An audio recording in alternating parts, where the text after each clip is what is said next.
흔히 세상이 차갑고 삭막하다는 말을 많이 합니다. 실제로 신문이나 뉴스를 보면 냉정한 인심과 폭력에 대한 기사들을 많이 접할 수가 있습니다. 지난 수요일 밤에도 뉴욕의 모닝사이드 파크에서 한 여대생이 살해를 당했죠. 칼에 맞아 비참하게 죽는 그런 사건이 있었습니다. 범인을 잡고 봤더니 13세 난 소년이었습니다. 더욱 안타까운 것은 셀폰을 빼앗기 위해 저지른 범행이라고 합니다. 한 생명을 셀폰과 바꿀 수가 없는데 이런 처참한 일이 벌어진 것입니다.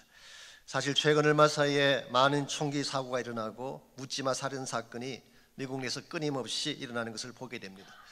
왜 이와 같은 현상들이 일어나는 것일까요? 제도 때문일까요? 시스템이나 경제적인 빈부차 때문일까요? 저는 그렇지 않다고 생각합니다. 보다 더 근본적인 문제가 있습니다.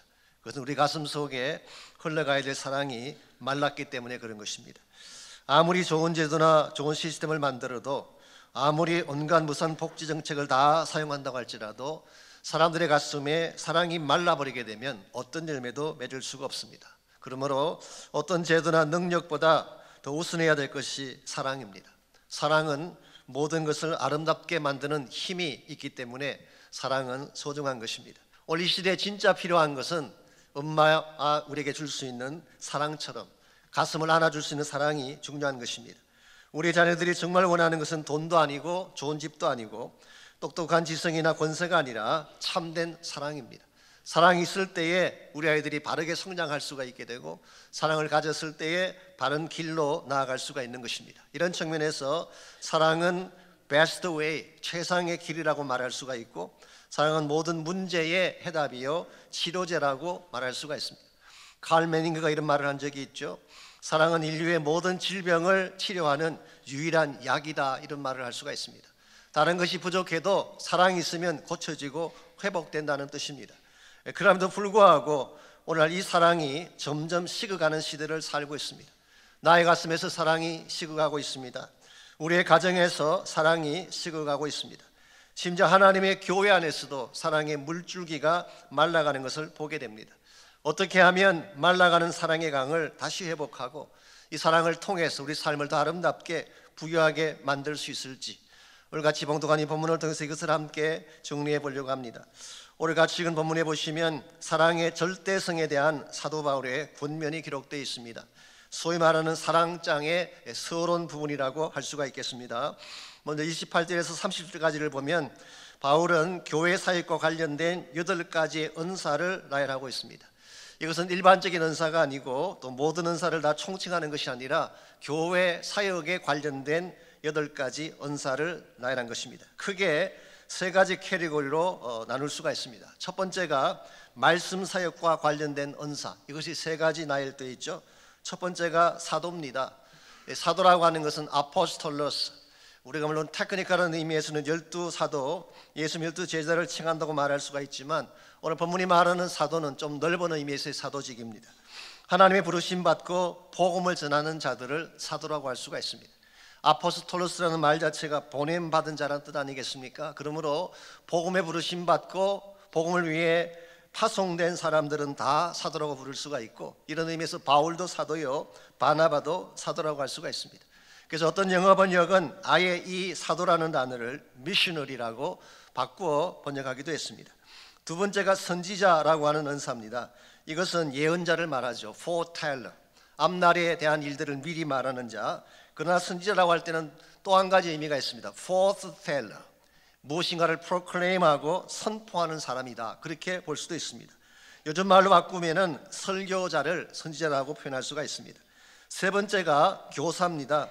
교사는 가르치는 자를 말하는 것이죠. 그러나 그냥 교사가 아니라 말씀을 깊이 있게 보고 깨닫고 가르치는 교사. 그래서 에베소서 4장 11절에 보게 되면 이 pastor teacher, 목사와 교사를 동등한 직분으로 소개한 것도 볼 수가 있습니다. 이와 같은 3가지 은사는 교회의 말씀 사역을 위한 은사입니다. 두 번째 캐리고리가 복음 전구와 관련된 은사들이 있습니다. 이것은 복음이 진짜라고 하는 것을 어테스트하기 위한, 복음을 확정시켜주기 위한 은사를 말합니다. 이것은 누가 봐도 볼 수 있는 리마커블한 그와 같은 은사이기 때문에 우리 가시적 은사, remarkable gift 그렇게 부르기도 하고, 혹은 표적 은사, 사인 기프트라고 부르기도 합니다. 오늘 본문에 세 가지가 역시 소개되어 있습니다. 첫 번째가 능력입니다. 능력은 두나미스 혹은 두나마이스, 오늘 본문은 복수죠. 영어 성경에는 miracles라고 번역을 했습니다. 기적을 말하는 것입니다. 초자연적인 능력을 의미하는 것이죠. 두 번째로 병 고치는 은사, healing, 이것은 신유의 은사를 말하는 것입니다. 세 번째가 maybe, 제 생각에는 방언이 여기 들어가야 되지 않을까 생각합니다. 방언이라고 하는 것은 영적으로 하나님께 올려드리는 기도를 의미할 수도 있지만 사도행전 2장에 보게 되면 복음 증거와 관련이 있습니다. 사도 베드로가 오순절날 복음을 선포할 때에 아신 대로 베드로는 아람어를 사용했겠죠. 아무래도 그 당시 팔레스타인에는 아람어를 썼기 때문에 아람어로 설교를 해야 되는데 거기에 참석하고 있는 사람들은 16개 국가에서 온 사람들이에요. 각 나라에서 온 사람들이 어떻게 한언어로 설교를 하는데 다 알아들을 수가 있겠어요. 그런데 성령께서 초자연적인 능력으로 그 모든 사람들이 자기 나라 말로 듣게 했어요. 이것을 난곳 방언이다, 네이티브 텅이라고 번역을 했고, 이것은 복음을 전가하기 위해서 하나님께서 동원하신 특별한 은사를 말하는 것입니다. 오늘날도 선교지로 가게 되면 이런 은사들이 많이 등장한다고 합니다. 우리가 사는 이 지역만 하더라도 이미 복음이 들어가는 곳이기 때문에 이런 remarkable gift들은 잘 보이지 않고 일반적인 은사들은 많이 보지만 이와 같은 은사들을 보는 것이 쉽지 않습니다만은 지금도 복음이 처음 들어가는 지역, 그 지역에는 초대교회를 나왔던 똑같은 능력의 은사들이 지금도 등장하고 있습니다. 예전에 저희들이 처음 중국 사역을 시작했을 때만 하더라도 중국에 들어간 선교팀들이 간증을 들어보게 되면 이와 같은 은사들, 이와 같은 능력에 대한 간증들을 많이 하셨어요. 중앙아시아 지역도 마찬가지, 아직도 복음이 들어가지 않는 지역에는 하나님이 복음을 어타시하기 위해서 주시는 이 은사들을 지금도 사용하고 계십니다. 세 번째 캐리고리가 사역과 섬김을 위한 은사를 오늘 본문은 말합니다. 첫째가 돕는 것, helping. 이것은 섬김의 손을 말하는 것입니다. 무엇인가 일을 하려고 할 때에 섬김의 손을 가지고 일을 잘 도와주는 케이스. 부엌사역이든 파킹사역이든 그런 분이 계시잖아요. 그분이 오시면 일이 척척 잘 진행되는 분이 있어요. 이건 하나님 주신 은사라고 부를 수가 있습니다. 제가 이렇게 설교를 하면 꼭 이런 반응 보이는 분이 계세요. 목사님, 저는 섬김의 은사가 없어서 섬길 수가 없습니다. 부엌에 가서 그러시는데 은사가 필요할까요? 청소하는데 무슨 은사가 필요하겠어요? 사실 섬김이라고 하는 것은 우리 모두가 해야 될 사명이지 은사로 구별할 수 없습니다. 오늘 본문에서 말하는 섬김의 손길, 섬김의 은사는 그런 걸 말하는 것이 아니라 다른 사람이 가지고 있는 특별한 재능을 말하는 것입니다. 예컨대 음식을 만드는데 맛있게 만드는 분이 있잖아요. 무엇인가 부서진 것만 갖다 놓으면 척척 잘 고치는 분들 계시, 일종의 은사라고 할 수가 있습니다. 마지막으로 나열한 것이 다스리는 것, 이것은 administration, 행정의 은사를 말하는 것입니다. 하나님의 사역을 잘 도우려면 행정적인 도움이 필요하죠. 그래서 조직도 필요하고 직함도 필요한 것입니다. 자, 여기까지 사도 바울이 8가지 은사를 나열한 후에 29절과 30절을 보시면 다음과 같이 반문을 하고 있습니다. 다 사도겠느냐? 다 선지자겠느냐? 다 교사겠느냐? 다 능력을 행하겠느냐? 다 병 고치겠느냐? 다 방언을 말하겠느냐? 자, 사도 바울이 왜 이와 같은 질문을 던지고 있을까요? 이렇게 던지는 이유는 다 할 수 없다는 뜻입니다. 우리 모두에게 주어진 은사가 다른 것인데 한 사람이 모든 은사를 어떻게 다 가질 수가 있겠어요? 뿐만 아니라 여기에 나열된 은사는 어떤 우열 순수나 서열의 순서가 있는 것이 아니라 하나님의 교회에 다 필요한 것입니다. 하나님이 필요하기 때문에 주신 은사이고 하나님의 교회를 위해 주신 것이 은사이기 때문에 은사를 가지고 더 높다 낮다고 평가하는 것은 대단히 위험한 것입니다. 그럼에도 불구하고 고린도 성도들 가운데는 특정한 은사를 더 높게 여기고 그것을 사모하는 사람들이 있었던 것 같습니다. 특별히 표적 은사, 능력을 행한다든가 병 고친다든가 이와 같은 은사에 지나친 관심을 가진 나머지 사실은 복음 전거를 위해 주신 은사임에도 불구하고 자신의 능력인 것처럼 과시하고 이것을 통해서 잘못된 일들을 행하는 그와 같은 부작용이 등장하기 시작했습니다. 소위 말하는 기프트 매니아, 기프트에 이 은사에 너무 집착한 나머지 이것이 전부라고 생각하는 이런 현상들이 고린도 교회 안에 일어났습니다. 이와 같은 모습에 대해서 31절을 말씀 보시면 사도 바울은 뭐라고 고민하고 있나요? 31절, 너희는 더욱 큰 은사를 사모하라. 내가 또한 가장 좋은 길을 너희에게 보이리라. 여기 나오는 큰 은사가 무엇을 말할까요? 어떤 분들은 사랑을 받는 말이 아닌가, 그래서 그 다음 장이 사랑장인데 이 사랑을 소개하는 말씀이 아닌가 그렇게 해석하기도 합니다. 뭐 일리가 없는 것은 아니지만 조금 그 해석에는 문제가 있습니다. 왜냐하니까 우리말 번역에는 더 큰 은사라고 번역을 했지만 원문을 보게 되면 복수로 되어 있어요. 그래서 greater gifts, 복수로 되어 있기 때문에 사랑을 받는다고 말하는 데는 조금 문제가 있어요. 뿐만 아니라 사랑을 과연 은사라고 말할 수가 있을까? 사랑은 일반적으로 성령의 열매로 간주하기 때문에 거기도 조금 문제가 있습니다. 그 반면에 가장 좋은 길, I will show you the best way, the most excellent way, 너희들에게 가장 좋은 길을 보이리라 그랬는데 이 가장 좋은 길을 받는 말이 바로 13장에 나오는 사랑인 것입니다. 이런 의미에서 우리 모두가 사모해야 될 더 큰 은사는 높은 차원의 은사를 말하는 것이 아니라 교회에 더 도움이 되는 은사, 교회를 빌드업하는데 더 큰 역할을 할 수 있는 은사를 말하는 것이지, 이것은 특정한 은사를 지칭하는 것은 아니에요. 진짜 중요한 것은 the best way, 이 은사가 사용되게 만드는 가장 좋은 길, 그게 뭐냐는 것입니다. 그게 바로 13장에 소개되고 있는 사랑이라는 것입니다. 사랑이라고 하는 것은 하나님이 주신 모든 은사가 흘러가게 하는 최상의 길이다, 그렇게 표현할 수가 있어요. 성령의 삶의 저자인 로버트 맥클킨 박사는 이것을 riverbed라고 그렇게 번역을 했어요. riverbed라고 하는 것은 강바닥을 말하는 것이죠. 혹은 강둑, riverbank라고 그렇게 설명하기도 했습니다. 여러분, 강물이 흘러갈 때에 riverbed를 따라 흘러가야지 강물이 제대로 흘러가는 것입니다. 그런데 이것을 벗어나게 되면 범람하게 되죠. 물이라고 하는 것은 참 귀한 것이지만 그 물이 강둑이나 강줄기를 벗어나게 되면 범람하게 되고, 범람하면 굉장한 피해를 끼치게 되는 것입니다. 은사도 마찬가지라는 뜻입니다. 사랑을 따라 흘러갈 때에 이 은사가 바르게 사용될 수 있고, 사랑이라는 길을 따라 흘러갈 때에 그 사역의 열매가 극대화되어지는 것이지, 사랑의 길을 떠나게 되면 위험할 수 있다. 이런 측면에서 우리는 굉장히 중요한 교훈 하나를 붙잡아야 됩니다. 아무리 좋은 능력, 좋은 은사라고 할지라도 사랑의 강을 따라 흘러가지 아니하면 의미가 없다는 사실. 하나님 여러분과 저에게 많은 것들을 주셨어요.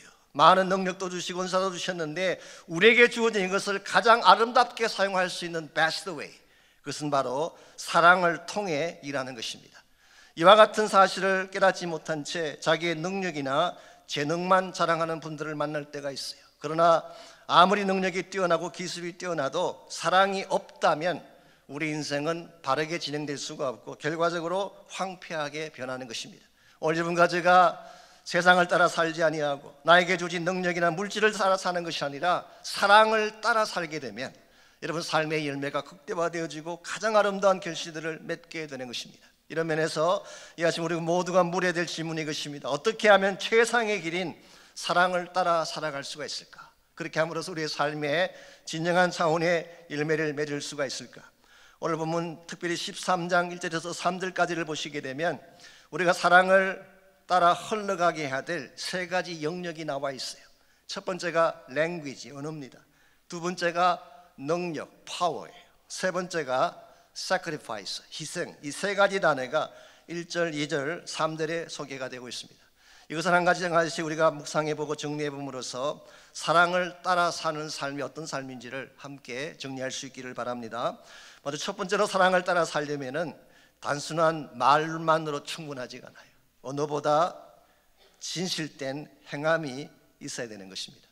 우리에게 랭귀지가 필요하죠. 언어를 통해서 대화를 하기 때문에. 그러나 그것만으로 충분하지가 않습니다. 진실된 행함이 따를 때에 그 랭귀지가 가치를 갖게 되는 것입니다. 1절 말씀 보겠습니다. 내가 사람의 방언과 천사의 말을 할지라도 사랑이 없으면 소리나는 구리와 울리는 꽹과리가 된다고 했습니다. 여기 말하는 사람의 방언은 우리가 흔히 말하는 방언을 의미할 수도 있고 혹은 eloquent speaking, 그야말로 기가 막힌 언변수를 의미할 수도 있습니다. 사람들 중에 그런 분들이 있잖아요. 말을 아주 아름답게 하는 분, 이게 바로 사람의 방언이죠. 천사의 말이라고 하는 말은 천상의 언어를 의미합니다. angelic voice, 너무 아름답기 때문에 지상의 언어가 아니에요. 하늘나라 목소리처럼 들려지는 케이스, 목소리만 들으면 야, 천사구나 라고 할 정도의 보이스. 40년 전에 와이프 목소리가 그랬다고 혼자 착각한 적이 있습니다만 안 믿으시겠지만 진짜 그랬었어요. 전화로 들으면 천사랑 이야기하는 것 같아. 만나보면 거의 천사에 가까운 그런 사람이었습니다. 사실 유대인들에게 있어서 이 천사의 목소리는 그렇게 낯선 컨셉은 아닙니다. 왜냐하면 유대인들이 중간시대에 기록한 것으로 알려진 외경이라는 것이 있죠. 물론 성경은 아니지만 그 중에 Testament of Job이라고 하는 욥의 정을이라는 책이 있습니다. 그 책에 보게 되면 욥의 세 딸이 천사와 대화하는 장면이 나와요. 그것이 얼마나 아름다운지 이렇게 묘사가 되어 있습니다. 하늘의 언어요 가히 상상하지 못할 천국의 노래라, 그렇게 설명하고 있습니다. 우리가 상상할 수 있는 가장 아름다운 랭귀지, 우리가 표현할 수 있는 최상의 언어가 뭐냐? 바로 천사의 소리인데, 이와 같이 아름다운 천상의 소리라고 할지라도 사랑이 없으면 뭐라고 했어요? 소리 나는 구리와 울리는 꽹과리가 된다. 한마디로 표현하면은 요란한 소음이다, 그런 뜻이에요. 인격이 결여된 기계적인 소리, 노이지 공, 그야말로 아주 시끄러운 소리만 나오는, 알아듣지 못할 소음에 불과한, 여러분 이와 같은 노이지한 소음이 사람을 변화시킬 수가 있을까요? 절대 변화시킬 수가 없습니다. 물론 사랑에는 언어가 필요하죠. 언어를 가져야지 대화도 할 수 있고 사랑도 고백할 수 있기 때문에. 아무리 아름다운 사랑의 랭귀지라고 할지라도 말만으로 끝나게 된다면 그것이 의미가 있을까요? 아무런 의미가 없습니다. 요한일서 3장 18절에 보게 되면 사도 요한은 다음과 같이 권면한 적이 있습니다. 말과 혀로만 사랑하지 말고 행함과 진실함으로 하라고 했어요. 행함이 없는 사랑은 의미가 없다는 것입니다. 진실이 빠져버린 사랑은 진짜가 아니다, 그런 뜻이에요. 오늘 많은 사람들이 사랑에 대해서 이야기를 하고 사랑에 대해서 많은 글들을 적고 있습니다만 이것이 입술만으로 끝나게 될 경우에는 그 사랑의 열매가 맺어질 수가 없는 것입니다. 만약 하나님이 여러분과 저를 말로만 사랑하셨다면 우리는 구원의 자리로 나갈 수가 없었어요. 하늘의 보좌에 앉으셔서 I love you, I love you 말씀만 하셨더라면 절대로 구원 사건이 일어날 수가 없었어요. 하나님은 말씀만 하실 뿐만 아니라 실제로 인간이 되셔서 본인을 희생시킴으로 말미암아 여러분과 저를 살려주셨어요. 이걸 우리는 구원 사건이라고 말하는 것입니다. 오늘 이 세상 사람들은 말을 중요하게 여기고 랭귀지에 속아 사는지 모르지만 정말 하나님의 사랑을 아는 자라면 이 말 뒤에 담겨져 있는 진실된 행함을 실천해야 되는 것입니다. 이와 같이 우리가 사랑을 따라 살려면은 말보다 더 중요한 진실된 행함이 필요한데 이것만으로 충분하지 않습니다. 또 한 가지가 있습니다. 능력이 필요하긴 하지만 능력보다 더 중요한 사랑의 가슴이 있을 때에 우리가 사랑을 따라 살아갈 수가 있습니다. 우리 모두는 능력을 소중히 여기고 능력을 가지려고 애를 많이 쓰죠. 그러나 능력보다 더 중요한 것이 사랑의 가슴이란 것입니다. 2절 말씀 보겠습니다. 내가 예언하는 능력이 있어 모든 비밀과 모든 지식을 알고 또 산을 옮길 만한 모든 믿음이 있을지라도 사랑이 없으면 내가 아무것도 아니에요. 여기에 일반적으로 사람들이 열망하는 두 가지 능력이 나일 때 있어요. 첫 번째가 예언하는 능력. 이것은 굉장한 능력입니다. 하나님의 비밀을 풀고 하나님에 관한 모든 지식을 다 깨닫게 되는 능력, 이거 굉장한 파워죠. 아마 신학을 공부하는 학생들이나 목회자들이 가장 마음속에 열망하는 소원이 한 가지 있다면 이 소원일 가능성이 많습니다. 하나님 말씀의 비밀을 다 풀어내고 그 깊은 진리를 끄집어낼 수 있는 능력, 굉장한 파워 아니겠어요? 두 번째 능력이 산을 옮길 수 있는 믿음의 능력입니다. 그냥 믿는 게 아니에요. 산 자체를 아예 옮겨버릴 수 있는 이런 차원의 파워, 굉장하지 않아요? 구약 성경에 보게 되면 엘리야라는 선지자가 한 번 기도했더니 3년 6개월 동안 하늘이 닫혔어요. 다시 기도했더니 하늘이 열리고 비가 쏟아졌어요. 이와 같은 능력, 굉장한 능력 아닙니까? 이건 보통 능력이 아니에요. 손을 얹은 적 질병이 떠나가고 사도행전 19장 11절 말씀 보게 되면 심지어 사도 바울이 얼마나 파워가 있었는지 말이죠. 바울이 사용하던 손수건이나 앞치마를 사람 몸에 얹기만 해도 병이 떠나가고 귀신이 나갔다고 이야기하고 있어요. 얼마나 굉장한 파워입니까?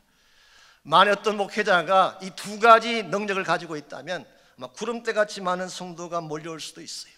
말씀의 파워를 가지고 있지, 거기다가 손만 얹으면 병이 떠나가는 신유의 은사를 가지고 있지, 이런 사역자가 있다면 얼마나 굉장한 일들을 감당할 수가 있겠어요. 그런데 오늘 본문은 말합니다.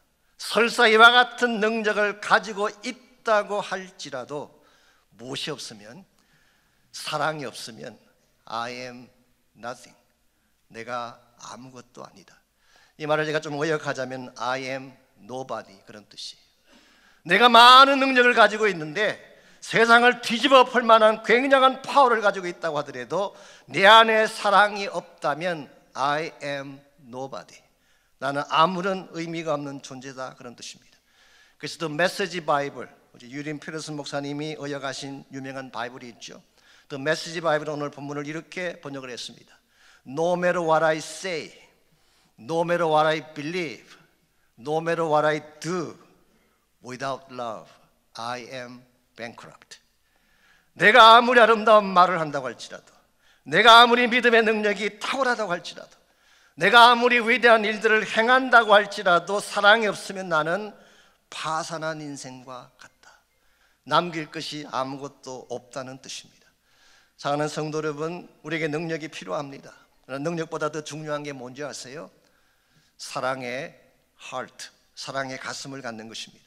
실제로 복음서를 공부해 보시게 되면 예수님의 많은 기적들이 나옵니다. 솔직히 말씀드려서 예수님만큼 많은 기적과 기사를 행한 분이 또 어디 있겠어요? 그러나 성경에 어디를 보아도 예수님이 기적을 위한 기적을 행한 기록이 나오지 않아요.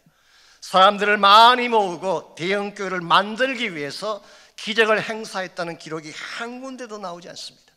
왜 예수님께서 수많은 병자를 고치고 귀신을 쫓아내고 수많은 능력을 행사했는지 아십니까? 이유는 딱 한 가지예요. 그 사람을 사랑했기 때문에. 그래서 기적을 행하기 전에 항상 주님 마음속에는 compassionate heart를 가지고 있었어요. 그 사람 자체를 불쌍히 여기시고 그 사람의 마음속에는 그 고통과 아픔을 자신의 아픔처럼 함께 느끼며 그를 위해 기도할 때에 그에게 주어졌던 질병만 떠나가는 것이 아니라 영혼의 근본 본질까지 변화되어지는 놀라운 역사들이 일어나게 된 것입니다. 이게 진정한 차원의 파워예요. 우리에게 능력이 중요하죠. 능력이 필요하긴 합니다.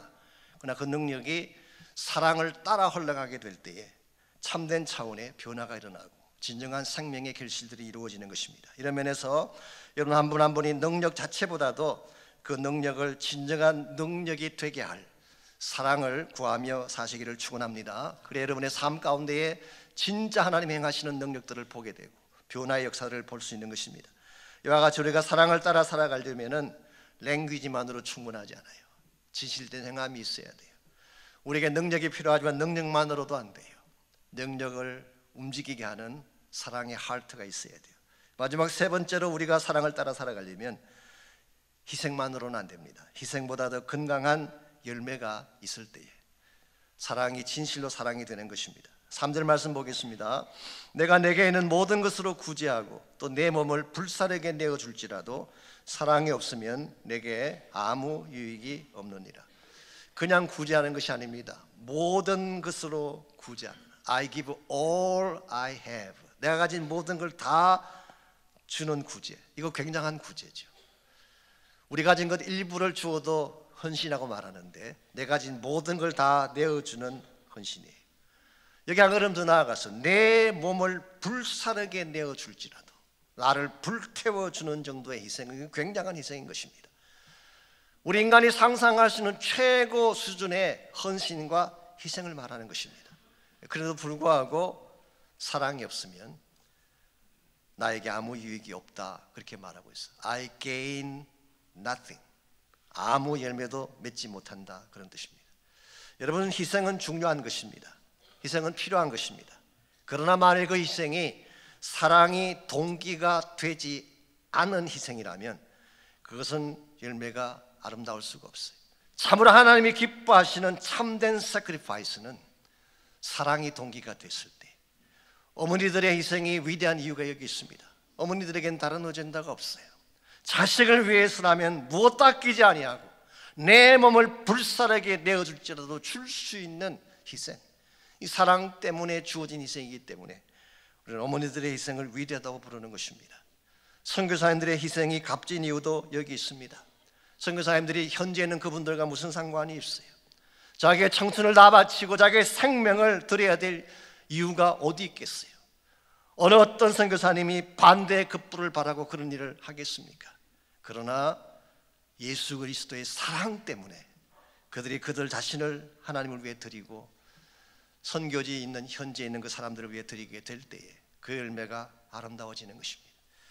얼마 전에도 터키에서 사역하던 선교사님 한 분이 쿠르드 난민을 섬기시던 그 사역하시다가 순교하셨잖아요. 지난달 19일 일어난 일입니다. 길거리에서 수차례 칼에 찔려서 돌아가셨어요. 제가 기사를 봤더니 그분의 연세가 이제 41살밖에 안 됐어요. 정말 40대 초반의 꽃다운 나이입니다. 부인되는 우리 장소망이라는 우리 자매님이 계시는데 5살짜리 아들이 하나 있고 또 하나는 태중이 아직 있는 상태예요. 40대 초반의 꽃다운 나이에 태중에 한 아기를 둔 상태에서 그는 칼에 찔려서 피투성이가 되어서 세상을 떠난 것입니다. 왜 이와 같은 희생을 그가 했을까요? 저는 생각합니다. 주님의 사랑 외에는 설명할 다른 길이 없어요. 하나님이 진짜 기뻐하시는 희생은 하나님 사랑이 동기가 된 희생입니다. 이와 같은 희생, 이와 같은 순교적인 헌신은 결코 의미가 없이 지나가는 것이 아니라 대단한 열매를 맺게 되어 있습니다. 이 사건이 일어난 직후에 이스탄불에서 1,000명의 현지인들이 거리로 뛰어나와서 시위를 했다고 합니다. 나도 크리스찬입니다. 죽이려면 나도 죽이십시오. 이와 같이 목숨을 걸고 외치는 우리 그리스도인들이 1,000명이 거리로 나와서 뛰어다니며 시위했다는 보도를 제가 보았어요. 뿐만 아니라 이 사건이 오늘 한국교회에 얼마나 큰 충격을 주었는지, 그동안에 이기심과 탐욕의 창에 갇혀서 십자가 사랑의 본질을 잃어버렸던 한국교회에 새로운 각성을 일으키고 새로운 도전을 주었던 사건이 바로 한 순교자가 흘린 피해 사건이었습니다. 오늘 하나님은 여러분과 저의 삶 가운데에 이와 같은 희생이 있기를 기대하세요. 우리 인생에 바로 서려면 다시 하나님 사랑으로 돌아가야 합니다. 교회가 정말 다시 교회다운 역할을 감당하려면은 교회가 본질적 사랑으로 돌아가야지. 그렇지 아니하고 세상 따라다니고 유행 따라다니고 풍조 따라다니게 되면 절대로 교회는 교회다워질 수가 없습니다. 이런 면에서 우리가 다시 한번 우리 삶을 하나님께 다시 올려드리면서 하나님 내 마음 가운데에 주님 사랑이 가득 차기를 원합니다. 내가 남은 생애를 다시 달려가야 된다면 내 마음대로 사는 인생이 아니라 오직 주의 사랑에 매여서 그 사랑 때문에 달려가는 인생이 되게 해주십시오. 솔직한 고백입니다만 우리 자신에게는 사랑이 없어요. 우린 본질적으로 악한 존재들이기 때문에 내가 사랑을 만들 수 있는 것도 아닙니다. 로마서 5장 5절 말씀이 하면은 성령으로 말미암아 하나님의 사랑이 우리 마음에 부온바 되어져야지. The love of God poured out into our heart through the Holy Spirit. 성령을 통해서 하나님의 사랑이 우리 마음에 부온바 되어져야지.